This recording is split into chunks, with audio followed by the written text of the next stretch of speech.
Hello friends, आप देख रहे हैं आपका चैनल शेयर बाजार विद आयुष। और दोस्तों इस वीडियो में बात करने वाले हैं 26 नवंबर की ग्रे मार्केट प्रीमियम के बारे में। दोस्तों इस वीडियो में चर्चा करेंगे सारे आईपीओस की ग्रे मार्केट के बारे में। एंड डेफिनेटली सबसे इंपॉर्टेंट बात करेंगे अलॉटमेंट स्टेटस के बारे में कि अलॉटमेंट कब आने वाला है जो रिमेनिंग आईपीओस है। बिकॉज आप सबको पता है कि IRED आईपीओ का तो अलॉटमेंट ऑलरेडी आउट हो चुका है, बल्कि लिस्टिंग के लिए दोस्तों ये सेट हो चुका है और लिस्टिंग होने वाली है 29 नवंबर को। तो वीडियो को देखिएगा पूरा। उससे पहले फ्रेंड्स, अभी तक अगर आपने चैनल को सब्सक्राइब नहीं किया है तो आप चैनल को जरूर सबसे पहले सब्सक्राइब भी कर लीजिएगा।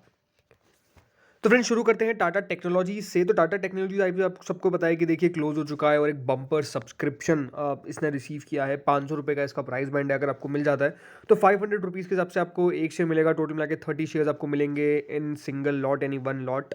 बाकी देखिए इंपॉर्टेंट अब यही है कि अलॉटमेंट किसको मिलता है, क्योंकि सब इसी का इंतजार कर रहे हैं कि इस आईपीओ का अलॉटमेंट कब आएगा। तो आपको मैं बता देता हूँ कि दोस्तों अलॉटमेंट कब आने वाला है। काफ़ी लोगों को ये डाउट है कि अलॉटमेंट 30 तारीख को आएगा, 30 नवंबर को इस आईपीओ का अलॉटमेंट आएगा। दोस्तों ऐसा बिल्कुल नहीं है, बल्कि इस आईपीओ का अलॉटमेंट 28 नवंबर को ही फाइनलाइज हो जाएगा। और 28 नवंबर को हो सकता है कि वेबसाइट पे तो ना आए, बट मेजरली 28 नवंबर को आपके पास हो सकता है मैसेज आ जाए कि आपका पैसा डेबिट हो गया है। मोस्टली आ ही जाएगा।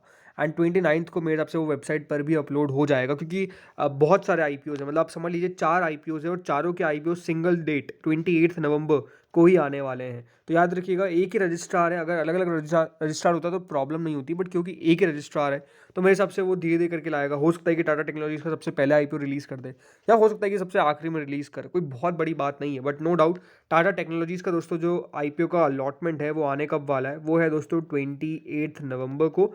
28 नवंबर को देखिए ऑफिशियल डेट है। जैसे मैंने कहा, जिस डेट को आना होता है बहुत बार उसके अगले दिन जाकर वेबसाइट पे अपलोड होता है। तो वेबसाइट पे 29 को हो सकता है कि अपलोड हो, लेकिन 28 को इस आईपीओ का अलॉटमेंट आने वाला है। यानी ट्यूसडे को आपको पता चल जाएगा कि इस आईपीओ का अलॉटमेंट आपको मिला है या फिर नहीं मिला है।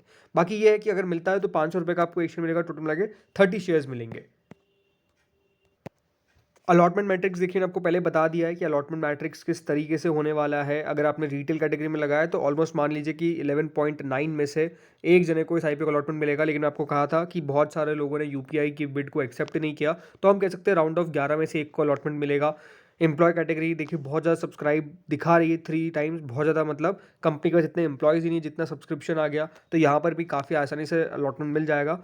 एंड अदर्स यानी शेयर होल्डर कैटेगरी के अंदर भी मैंने आपको बताया कि शेयर होल्डर कैटेगरी में जिसने भी मैक्सिमम लॉट के लिए अप्लाई किया है उसके सबसे ज़्यादा चांसेस है अलॉटमेंट मिलने के, क्योंकि प्रोपोर्शनेट बेसिस पे अलॉटमेंट था। काफ़ी लोग अभी भी प्रोपोर्शनेट बेसिस को समझ नहीं पाए हैं, तो मैंने उसके लिए एक वीडियो बना रखा है। बट उसके बाद भी अगर समझ नहीं पाते हैं तो अब ठीक है, अब मैं कुछ नहीं कर सकता, क्योंकि मैंने कल भी देखिए एक वीडियो में क्लियर किया है और काफ़ी लोग पूछ रहे हैं कि कैसे कैसे कैसे। तो याद रखिए लॉटरी और प्रोपोर्शन में डिफरेंस होता है। लॉटरी में मिलती है बहुत सारों में से एक को, राइट, जैसे कि रिटेल में है 11 में से एक को। लेकिन प्रोपोर्शनेट बेसिस में दोस्तों जो अलॉटमेंट होता है वो अगर 13 गुना ये इशू सब्सक्राइब होता, आपने 13 लॉट लगाए हैं, तो इसका मतलब ये है कि आपको अलॉटमेंट पक्का मिलने वाला है। लेकिन अगर आपने 16 गुना ये सब्सक्राइब हुआ है और आपने 13 लॉट लगाए, तो याद रखिएगा जो आपके चांस रहेंगे वो 16 डिवाइड बाय 13 है, राइट। क्योंकि 13/13 तो हम कह रहे हैं, तो इसका मतलब ये है ना कि इज इक्वल टू 1। तो 16 डिवाइड बाय 13, लेकिन ये कितना सब्सक्राइब हुआ 29.20 टाइम्स। अब इस 29.20 में भी बहुत सारे ऐसे हैं जिसने 1 लॉट लगाए, जिसने 2 लॉट लगाए, जिसने 3 लॉट लगाए, जिसने 5 लॉट लगाए, जिसने 10 लॉट लगाए। तो उस तरीके से दोस्तों प्रपोर्शन बैठता है। अब जिसने 13 लॉट लगाया उसके अनडाउटेडली चांस सबसे ज़्यादा हायर होने वाले हैं। अब यहाँ पर काफ़ी लोग ऐसे जिन्होंने क्यों लगाया मेरे को समझ नहीं आया, क्योंकि वो शेयर होल्डर थे ही नहीं। तो ये भी अपने आप में काफ़ी प्रॉब्लम है। तो रिजेक्शन काफ़ी आया है, इसलिए मैं आपको कह रहा हूँ कि इसके अंदर जो अलॉटमेंट है वो बेसिकली आपको प्रपोर्शन में मिलेगा। तो इसलिए 13 लॉट वालों को ज़्यादा चांसेस है। अब ये कंपनी ने साफ साफ कहा था कि प्रपोर्शन में अलॉटमेंट है, अब उसका फ़ायदा जिसने उठाया उसको अलॉटमेंट मिल जाएगा। बाकी गंधार का भी अलॉटमेंट दोस्तों आने वाला है 28 को। याद रखिएगा 169 रुपीज़ का इसका प्राइस बैंड है। 88 शेयर्स मिलेंगे आपको एक लॉट के अंदर। जो इसमें सब्सक्रिप्शन है, अलॉटमेंट मैट्रिक्स इसमें कुछ इस तरीके से कि 23.99 टाइम दोस्तों इशू सब्सक्राइब हुआ था। एप्लीकेशन वाइज मैं आपको बता रहा हूँ 29.93 तो ऐसे हुआ है, लेकिन इसमें हर चॉइस में से एक व्यक्ति को अलॉटमेंट मिल जाएगा। मोस्टली ये मान के चलिए हर चॉइस में से एक को इस आईपीओ के अंदर अलॉटमेंट मिलने वाला है। तो डेफिनेटली चांसेस काफ़ी लो है इस आईपीओ के अंदर आपके अलॉटमेंट आने के। अगला है फेड बैंक फाइनेंशियल सर्विसेज का आईपीओ। ये इशू भी क्लोज हो चुका है। अलॉटमेंट 28 को इसका भी आ जाएगा। 140 रुपीज़ का इसका प्राइस बैंड है। 107 शेयर्स आपको मिलेंगे एक लॉट के अंदर। इसके अंदर दोस्तों जो अलॉटमेंट का मैट्रिक्स है वो कुछ इस तरीके से कि दोस्तों ये जो आईपीओ है वो 1.8 टाइम सब्सक्राइब हुआ है एंड ऑलमोस्ट अलॉटमेंट भी इसमें से एक को मिलेगा कि हर मान लीजिए राउंड ऑफ करके 2 में से एक व्यक्ति को इस आईपीओ का अलॉटमेंट जो है वो बेसिकली लगने वाला है। स्मॉल एचएनआईज़ के अंदर 1.95 में से एक को अलॉटमेंट मिल जाएगा एंड बिग एचएनआई में तो ऑलमोस्ट आपको अलॉटमेंट फर्म है यानी जिसने भी लगाया उसको अलॉटमेंट मोस्टली मिल जाएंगे। अगला है दोस्तों फ्लेयर राइटिंग आईपीओ। सो फ्लेयर राइटिंग आईपीओ के अंदर भी जो अलॉटमेंट है वो कब आने वाला है, सेम डेट पे आने वाला है 28 को। 304 रुपीज़ का इसका प्राइस बैंड है, 49 शेयर्स मिल रहे हैं। मैं क्यों लगातार देखिए प्राइस बैंड अपर कह रहा हूँ, बिकॉज आईपीओ सारे ओवर सब्सक्राइब हुए हैं। तो 304 रुपये का इसका ही प्राइस बैंड है, 49 शेयर्स आपको मिलेंगे कुल मिलाकर एक लॉट के अंदर। यहाँ पे जो अलॉटमेंट मैट्रिक्स बैठता है वो कुछ इस तरीके से कि दोस्तों जो रिटेल कैटेगरी वो सब्सक्राइब 13.73 टाइम्स होती है, लेकिन ओवरऑल जो अलॉटमेंट मिलेगा वो 12.16 में से एक को नहीं, हर 12 में से एक जने को इस आईपीओ का अलॉटमेंट लग जाएगा। इस तरीके की देखिए पॉसिबिलिटी जो है वो बेसिकली आपकी होने वाली है। स्मॉल एच में 32 में से एक को अलॉटमेंट मिलेगा।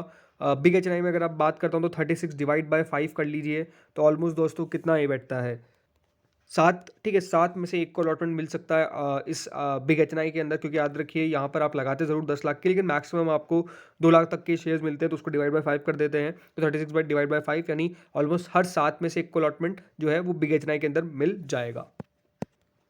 अब दोस्तों बात करते हैं बाकी सारे आईपीओ जो ग्रे मार्केट के ऊपर, तो इसमें आता है एक नया आईपीओ मराइन ट्रांस। ये एक एनएससी एससी में इशू है, मराइन ट्रांस इंडिया। 10.92 करोड़ का आईपीओ का साइज़ है, 26 रुपीज़ का सॉरी 10.92 करोड़ का आईपीओ का साइज़ है, 26 रुपीज़ का इसका प्राइस होने वाला है। 30 से 5 दिसंबर के बीच में ये ओपन होगा, 30 नवंबर से 5 दिसंबर। अगला है ग्राफिसैट्स, एक एनएससी एससी में इशू 53.41 करोड़ का, 111 रुपये का इसका प्राइस बैंड है। 30 नवंबर से 5 दिसंबर के बीच में ये आईपीओ ओपन होने जा रहा है। नेट एवेन्यू टेक्नोलॉजीज, इस इशू का जो प्राइस बैंड है दोस्तों 18 रुपीज़ का है। बाकी आईपीओ का साइज 10.25 करोड़ का है। 30 नवंबर से 4 दिसंबर के बीच में ये भी ओपन होने वाला है। दीपक केमटेक्स, एक बीएससी एससी में इशू है, करीबन 80 रुपीज़ का इसका प्राइस बैंड है। 15% ऊपर करंट ग्रे मार्केट चल रही है।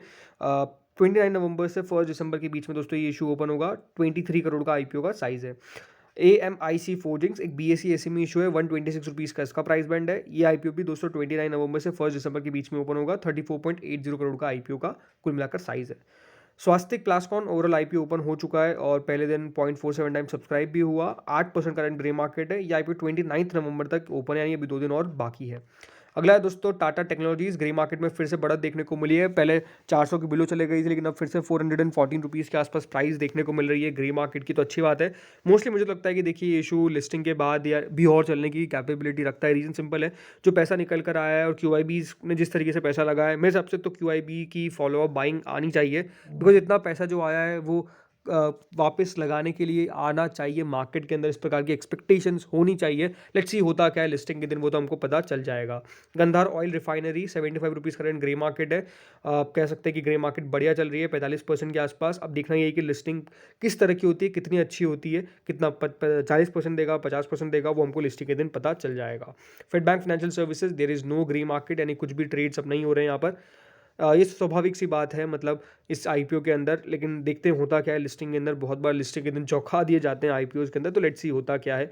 Flair writing 84 rupees current grey market, यानी ऑलमोस्ट 28% के आसपास करंट ग्रे मार्केट चल रही है। रीज़न सिंपल है, जो सब्सक्रिप्शन मैसिव देखने को मिला, आई थिंक वो एक सबसे बड़ा कारण था इस इशू का भी, कि ग्रे मार्केट काफ़ी बढ़िया ट्रेड कर रही है।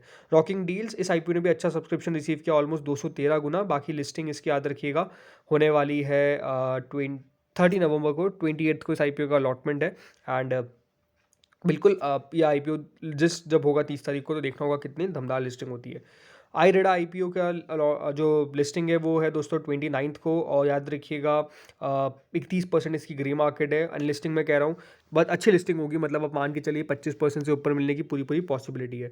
एरोहेड सेपरेशन बीएससी एससी में इशू है, 10.73% का करंट ग्रे मार्केट है एंड लिस्टिंग होने वाली है 28 नवंबर को। आईरेडा में उन्हें 25% क्यों बोला, बिकॉज देखिए बहुत बार अभी हाल फिलहाल में लिस्टिंग जो हुई है वो ऊपर नीचे हुई है, तो एटलीस्ट फिर 25% तो मेरे सबसे मिलना चाहिए, उसके ऊपर भी मिलने की पूरी पॉसिबिलिटी है। मैं लोअर में कह रहा हूँ कि 25% से कम तो नहीं मिलेगा। इस वीडियो में दोस्तों इतना ही था, होपफुली अच्छा लगा होगा। Thank you friends for watching this video.